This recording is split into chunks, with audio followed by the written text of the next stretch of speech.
बिस्मिल्लाहिर्रहमानिर्रहीम। अस्सलामु अलैकुम वरहमतुल्लाहि वबरकातुहू। जनाबत क्या होती है? गुस्ल जनाबत का कंप्लीट तरीका। जब रात को मियाँ बीवी हम बिस्तर हों तो सुबह को नमाज फजर से पहले पहले, और अगर ये अमल दिन में हो तो अगली नमाज से पहले पहले मियाँ बीवी दोनों को गुस्ल करना ज़रूरी है।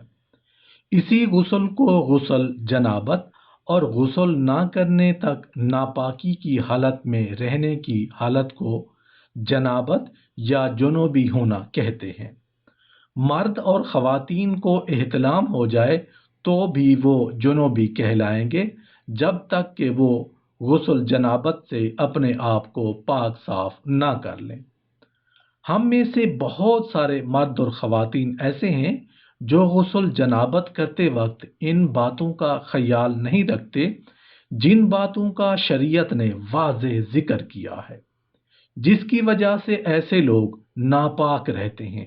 ना उनकी नमाज कबूल होती है और ना उनकी कोई नेकी काम आती है, और जहां भी फिरते हैं गुनाहगार फिरते हैं और हमेशा नापाक रहते हैं।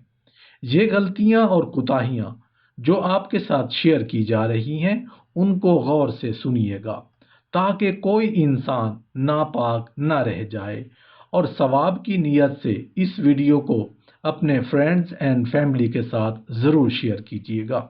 जज़ाकल्लाह खैर।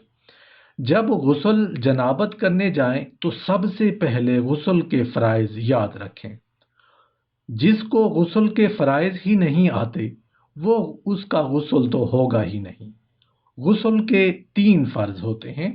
कुल्ली करना मतलब गरारे करना, 3 मरतबा गरारे करना ज़रूरी होता है, और इसके साथ नाक में पानी डालना कि नरम हड्डी तक पहुंच जाए।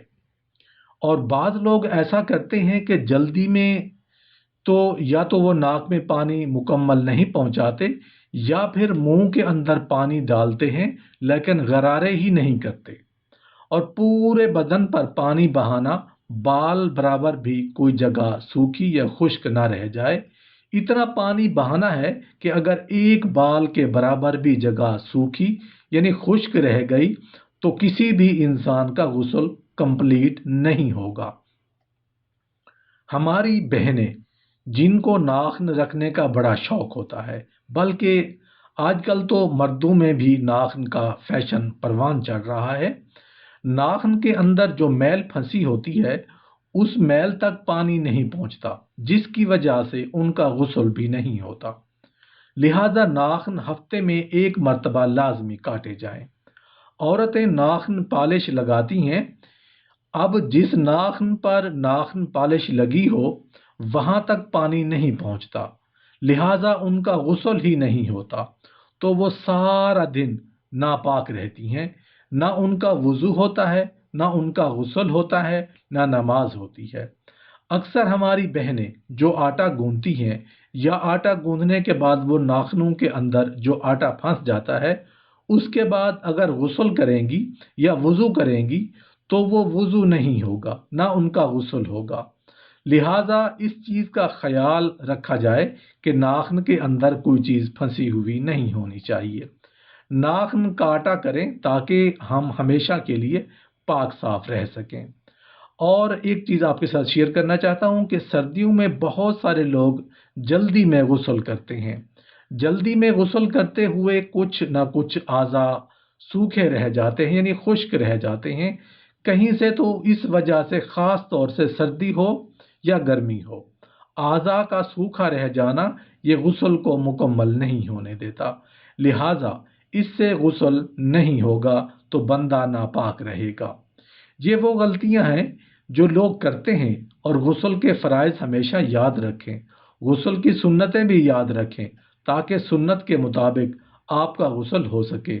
अल्लाह पाक हम सबको अमल करने की तौफीक अता फरमाए।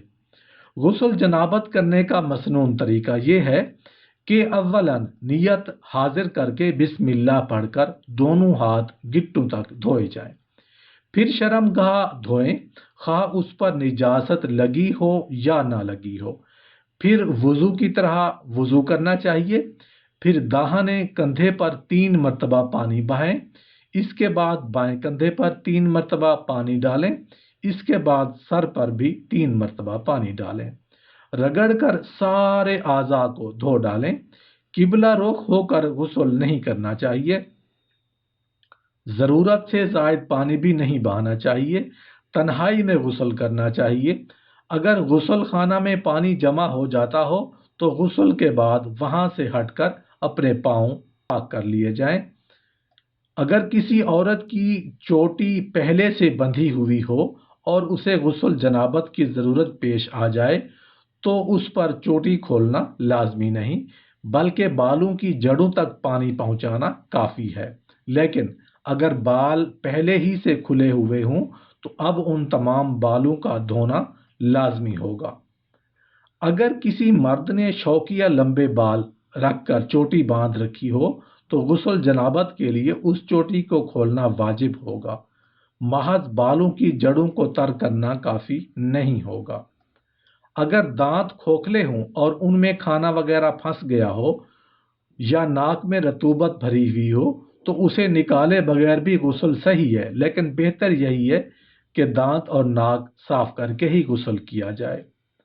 اگر ناک میں رطوبت سوکھ کر چپک گئی ہو یا ناخنوں میں آٹا بھر کر سوکھ گیا ہو یا بدن پر کوئی ایسی چیز لگی ہو جو کھال تک پانی پہنچنے سے مانع ہو، یعنی پانی روک رہی ہو، تو ان چیزوں کو صاف کیے بغیر غسل بالکل بھی نہیں ہوگا۔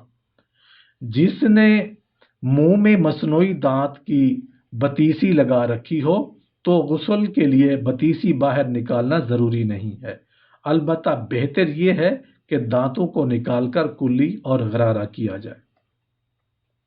اگر دانتوں کے ہلنے کی وجہ سے ان کو سونے چاندی وغیرہ کے تاروں سے باندھ دیا گیا ہو یا کھوکھلے دانتوں میں مسالہ بھر دیا گیا ہو تو ان کو نکالنا غسل کے لیے ضروری نہیں ہے، محض اوپر سے کلی کرنے سے غسل درست ہو جائے گا۔